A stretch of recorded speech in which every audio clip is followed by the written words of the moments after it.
Welcome back to the course, everyone. In this video, we're going to create some cool scene transitions.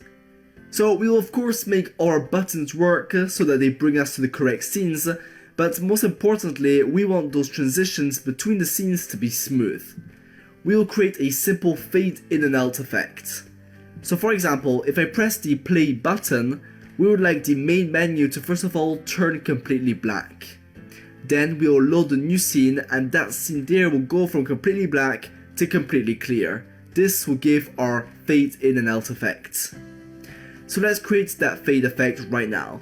I'll start off by creating a UI panel element that I'll call transition panel.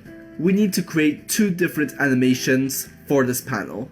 The first animation that we will call start will get played right at the start when the scene gets loaded. Then we'll also create a end animation which will play right before we leave the scene. Let's start off by animating the start animation. With the record button pressed, we'll simply go from completely black to completely clear, which means transparent, in a time of 1 second. You can make this animation as short or long as you like, but keep the duration in mind because you'll need it later on. Then for the end animation, with the record button pressed again, we will go from clear to completely black, also in the time of 1 second. A quick pro tip guys, make sure that the first frame of the start animation is exactly the same as the last frame of the end animation. This will give a nice smooth effect. Now we will make sure to uncheck loop time on both of the animations that we just created.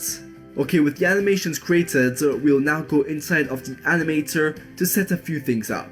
By default, as we mentioned earlier, we want the start animation to play, and then we'll create a transition from the start animation to the end animation. Let's create a end trigger parameter, and we'll choose that parameter there for the transition condition. We will also make sure that has exit time is unchecked and that transition duration is set to 0. If you press the play button, you'll see that the start animation plays from black to completely clear. Now all we need to do is detect when the player presses a button. Then we want to play the end animation, wait for that animation to finish playing, and then loads the correct scene. Alright, so on the transition panel, I'll create a new C# script called scene transitions. Then we'll double click on it to open it up inside of our text editor. In here, we'll start off by creating a private animator variable called transition_anim. Then inside of the start function, I'll set it to be equal to the animator component that is attached to our transition panel. Now all we need to do is to create a public void function called loadScene, which will get called each time we press a button. Make sure that this function is public, otherwise it will not show up inside of Unity.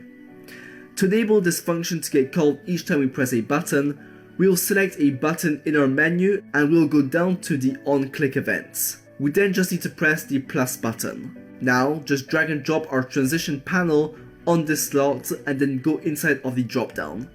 Find the scene transition script and then select the load scene function. Now each time we will press this button, this function will run. Okay, let's go back inside of our script.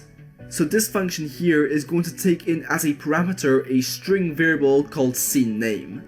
This variable will store the name of the scene that we would like to transition to. Now we aren't going to actually write any code inside of this function, but instead we'll create a transition coroutine that will take in also a string for the scene name, and we'll call that coroutine inside of our load scene function, and of course we'll pass in the scene name variable as the parameter. Okay, so inside of the coroutine, the first thing that we will do is play the end animation. So I'll type transition_anim.setTrigger_end. Then we want to wait until the animation has finished playing before changing scene.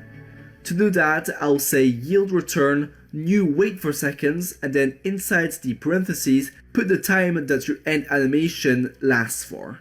My one lasted for 1 second, so I'll put a 1. Once we have waited 1 second, we want to actually change the scene. For that, I'll first of all import the Unity Engine.scene management namespace. After that, we'll write the line scene manager.loadScene, and then inside of the parentheses, we'll pass in our scene name variable. Okay, that's it. Let's now save our script and go back inside of Unity. First of all, let's set up our button. So I'll select the play button that already has the load scene function plugged in, and now I will simply type for the scene name variable game, which is the name of our game scene. Then we'll do the exact same for our belt button.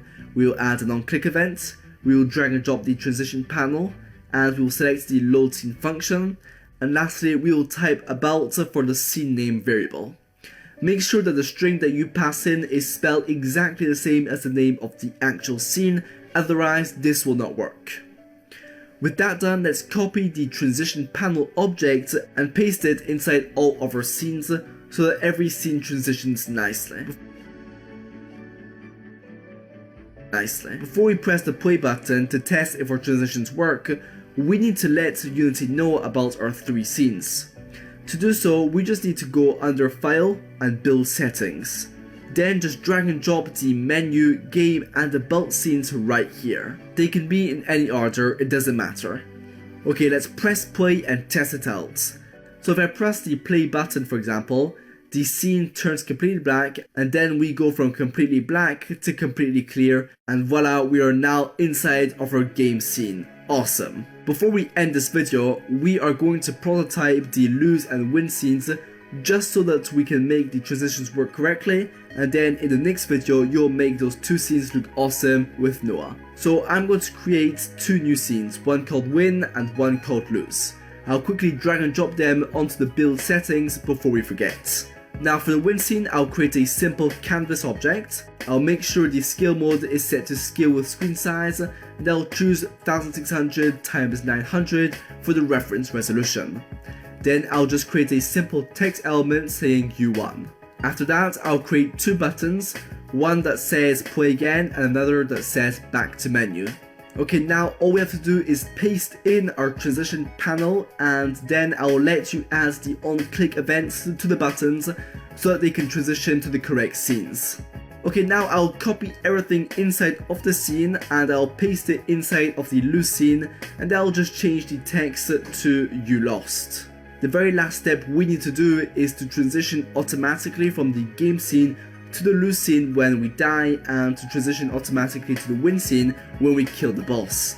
So let's go inside of our boss C# script. In here I'll create a private scene transition variable called transition. Then inside of the start function I'll set the variable to be equal to find object of type scene transitions. Then we'll go inside of the if statement checking if the health of our boss is less or equal to 0, and at the end we'll type transitions.loadScene and we'll pass in the string win, which is the name of our win scene. Then we'll open up the player script and we'll do a similar process. So we'll start off by creating the private scene transitions variable. Then inside the start function I will assign the correct value to it. And lastly, inside of the if statement checking if the health reaches 0, we'll call the load scene function, passing in our lose scene. And that's it. If we press the play button, you'll see that if we die, we get transitioned to the lose scene, and if we win, we get directed to the win scene. Great job guys, our game feels nice and sleek with these simple transitions. It's really these small details that make a game feel awesome. Anyways, that is the end of this video. Great job once again. Cheers.